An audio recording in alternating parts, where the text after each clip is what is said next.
Hi, we returned to the beginning of Genesis 38 today because after I completed the last video, I realized there's a major issue involved in this passage that I did not address. And that's, as you can see on the left side of the screen, the statement that Judah saw the daughter of a certain Canaanite whose name was Shua, and according to our new RSV, he married her and went into her. And there's no comment on that.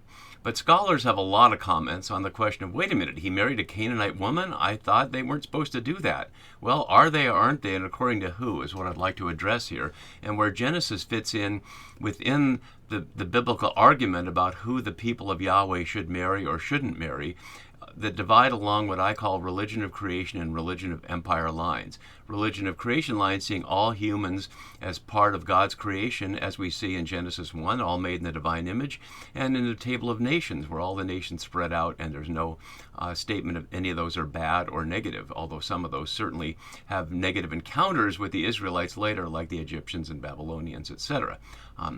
But we find other texts and the religion of empire texts that are very insistent that not only are the people of Yahweh not supposed to marry people who aren't members of their group, they're supposed to destroy them and have nothing whatsoever to do with them. So an extreme racist segregation is named for everybody else who's not us. And the question of who's us is a separate issue because we have Israelites and Judahites and how are they all related, not just in the Genesis context where we can trace them literally from a grandfather to a father to a etc., and from Abraham, Isaac, on to Jacob and Joseph. But way later, when there's masses of people in Egypt, for example, in the Exodus story, and after that, when you can't trace it so easily and obviously back to the origin. But we're not going to address those issues now, even though for the Genesis audience, that was certainly a question, and it's certainly a question for folks in exile and post-exile, as we'll see from the Ezra-Nehemiah text in just a moment. So I'd like to start by looking at 3 quotes from scholars who make statements that I really like to challenge methodologically, and I usually don't want to spend time saying negative things about scholars. I'd rather focus on the positive things and just sift out the things that aren't helpful.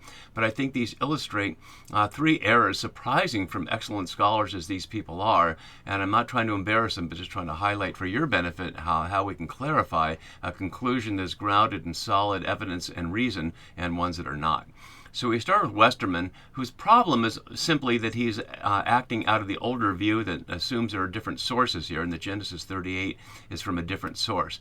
But he's basing the conclusion in this case on this. He says, the lack of, quote, embarrassment in narrating that the father of the tribe of Judah joins ranks with a Canaanite and marries the daughter of a Canaanite, unquote, is, as he says, a secure argument, unquote, that Genesis 38 and Genesis 24, quote, cannot come from the same author, unquote, and that, quote, Genesis 24, therefore, must have arisen later than Genesis 38.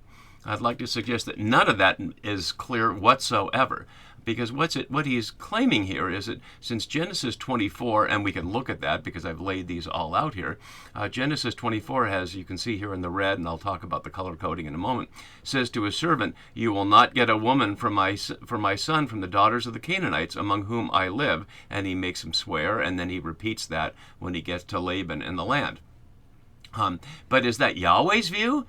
That's simply Abraham's view. And one of the mistakes here is to assume that the views of characters necessarily reflect the views of Yahweh.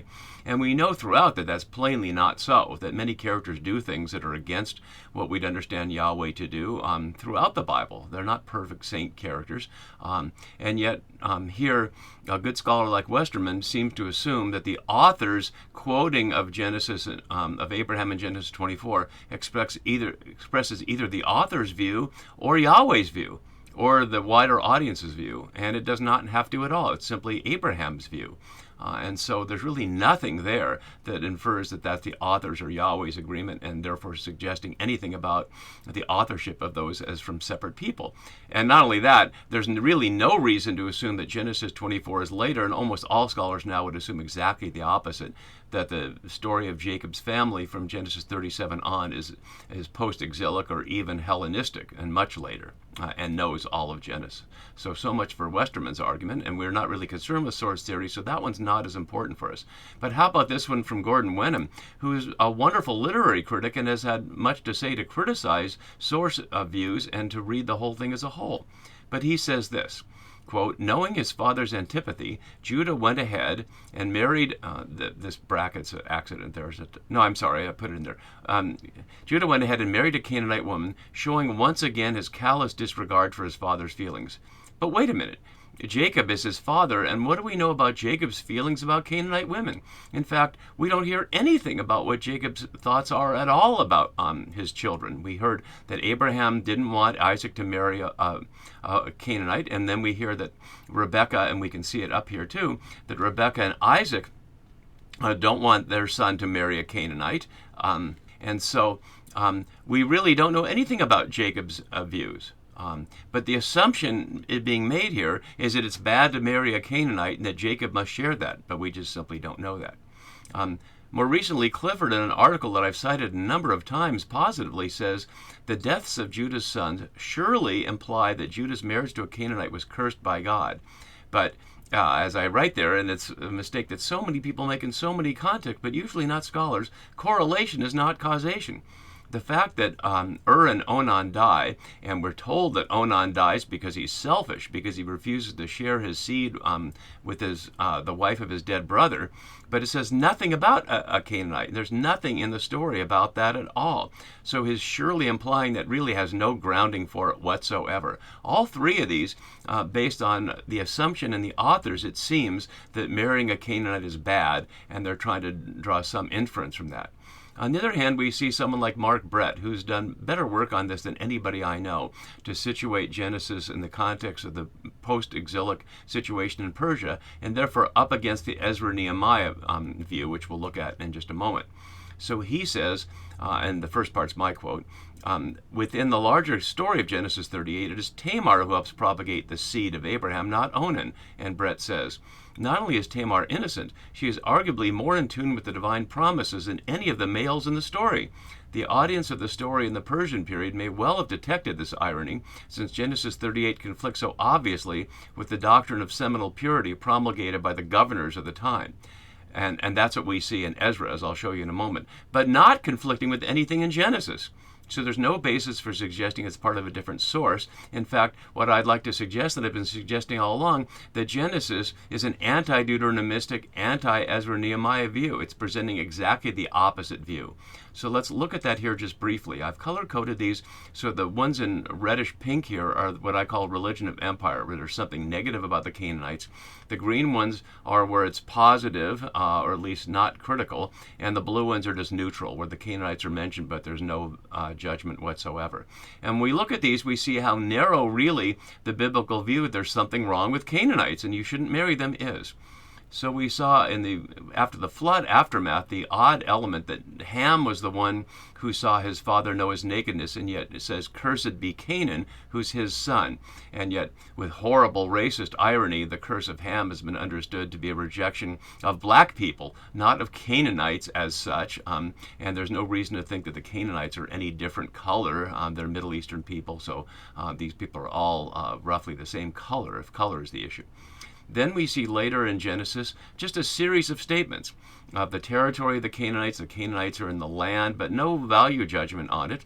And then we see Yahweh saying to Abram in that covenant around the pieces of the cut animals in the dark, to your descendants I give this land, which includes the Canaanites. But notice it's saying it's a gift, and it doesn't say to the exclusion of the Canaanites. It doesn't say that just because you're going to be in this land, these other people can't be in the land, and that's part of the inclusiveness of Genesis. And yet Abraham, or this is Abraham, not Abram there, but Abraham, for reasons that are not stated, says, do not get a woman for my son from the daughters of the Canaanites. And of course, he goes back and gets Rebekah, just as Isaac and Rebekah will tell Jacob to go back to Laban and get Rachel. But part of the problem is you can't keep doing that. If there aren't any more family members to marry from, and you can't keep sending your kids back to the old country, and these other potential wives are right here, and what's wrong with marrying them anyway? And that's the reality of a text like Genesis that shows that these are all family members, they're all brothers. That's the only family of Israelites there are, and so they have to marry outside their family if it's not incest, and so it has to be Canaanites or somebody outside. So the logic of Genesis makes it can't be bad to marry Canaanites as Canaanites. But there are other issues to look at, but Genesis doesn't address them, and that's important too, as we'll see. So continuing on in Genesis, we saw that after the destruction of the Shechemites, Jacob says to Simeon and Levi, who carry out the slaughter, "You have made my name stink among the Canaanites." But that's not suggesting anything wrong with the Canaanites. It's suggesting that as someone who slaughters people, he has a bad reputation, presumably different than the reputation of the Canaanites. Then we get to our immediate scene, and then later we'll see the children of Simeon, the same Simeon we saw here. One of his children marries the son of a Canaanite woman, or has a son of a Canaanite woman. Nothing wrong there. And at the very end of Genesis, we see the Canaanite inhabitants of the land joining and watching the mourning of the family for Jacob as they take him to the burial place. So there's really nothing in Genesis to suggest, other than Abraham's view here and Noah's view there, there's anything wrong with marrying Canaanites. Where else would it come from? Well, let's look beyond Genesis. So we see in Exodus, which is generally what I call a religion of creation text, but not completely. So here, similar to what we saw in Genesis 15, Yahweh speaking, "I've come to bring them to the country of the Canaanites," but in this immediate one, it doesn't say anything about what's going to happen to them. But then we see this in Exodus, and this is also Yahweh speaking, "When my angel goes in front of you and brings you to the land of these people, and I blot them out. You shall not bow down to their gods or worship them or follow their practice, but utterly demolish them and break their pillars to pieces." The "them" here is almost certainly not the people, but the gods. Exodus is not calling for mass slaughter. In fact, it didn't call for slaughter of the Egyptians. It said that was Yahweh's doing, and it showed Yahweh doing it as creator through the power of nature. And so there's really nothing in Exodus that empowers the Israelites to slaughter Canaanites, but certainly the issue here is worshiping other gods, and that's a major issue in Exodus. Deuteronomy is the one that takes it to the next step. And I could have quoted the entire passage of Deuteronomy 7:1-7, but I didn't want to make it too long. But it's a hideous passage if you believe in the religion of creation that not only says that these people are bad, but you must utterly destroy them, make no covenant with them, show them no mercy, do not intermarry with them, or Yahweh will destroy you. So that's the harshest view, and plainly Genesis throughout is anti-Deuteronomistic in this kind of way. And then we see it again later in Deuteronomy, "You shall annihilate them." But we see nothing in Genesis suggest that. If anything, what we saw is, in terms of Hittites, that Abraham negotiated with them and made the burial place in their land. We saw in chapter 23. And so the only violence we saw at all in Genesis was the war in chapter 14, and that was simply to get Lot rescued and had nothing to do with Canaanites versus Israelites, but a war between 4 local kings and 5 other local kings. But we get to Joshua, and we have these 2 passages that highlight they were not successful in driving them out, so they're living alongside them. It suggests they made them do forced labor here. We don't know about that as a factual matter. That certainly seems to be some kind of concession. Well, if we couldn't drive them out or kill them, at least we enslaved them. But they seem to live right with them. On the other hand, the book of Judges, which points ultimately toward the monarchy, suggests the very first task is, what should we do about the Canaanites and fight against them? And we hear that coming from the Israelites as a group there, and so Judges will grapple with that throughout. But then we have quite a surprise. Canaanites are mentioned only one time in the entire books of Samuel, and only listed amongst the census. There's nothing interesting to report there on it. And then similarly in Kings.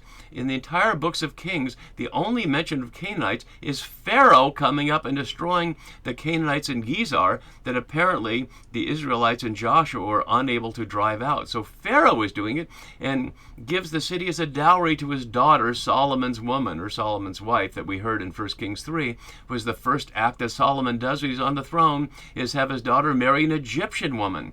The Egyptians certainly aren't Canaanites, but what would suggest that it's okay to marry Egyptian women if it's not okay to marry Canaanites? But of course, 1 Kings 11 will condemn Solomon for marrying all kinds of foreign women for the same reason that Exodus suggests they shouldn't, because they lead them away from Yahweh.